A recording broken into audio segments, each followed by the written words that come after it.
According to the basic law, whenever there's a vacant seat in the council, a by-election would be held to fill that vacancy. 補選.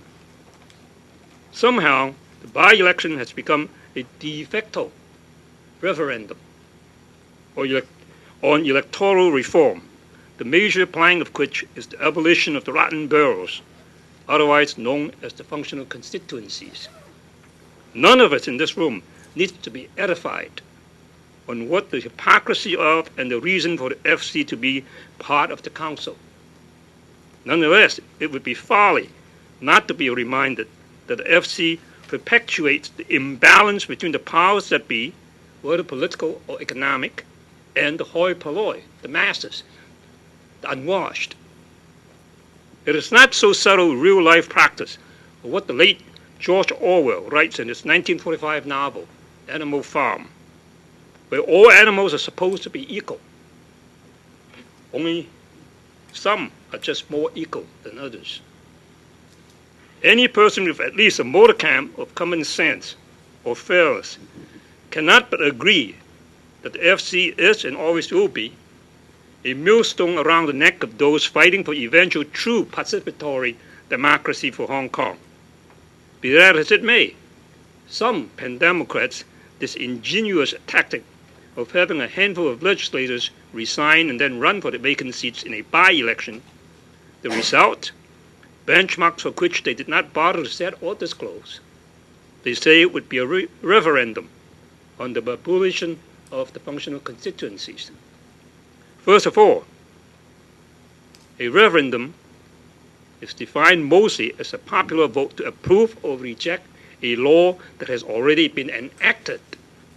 The result of a referendum in most political jurisdictions is legally binding. A referendum is neither a popularity contest nor a public opinion poll.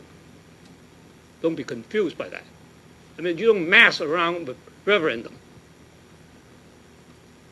Whether, when, and how a referendum may be mounted is codified in law in most democratic political entities. These prerequisites include the petition signed by a predetermined minimum percentage of people who would have voted in the last general election from my home state in California in order to have a referendum or recall of an elected official. It requires the signature, at least 3% of the number of people who cast the ballots in the last general election. Now, California has a population of 43 million. In any given election, they probably have about 15 to 20 million voting. 3% of 20 million, 600,000, not 5. So where the hell does the referendum come from? I mean, you just don't get a few people together and let's have a referendum. It doesn't work that way. All right? Only when that official number is reached and verified by a statutory electoral monitoring body will a referendum be called by the incumbent administration.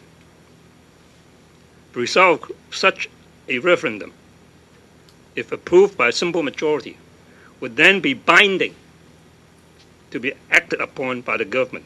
In other words, there just isn't such a thing as a de facto referendum.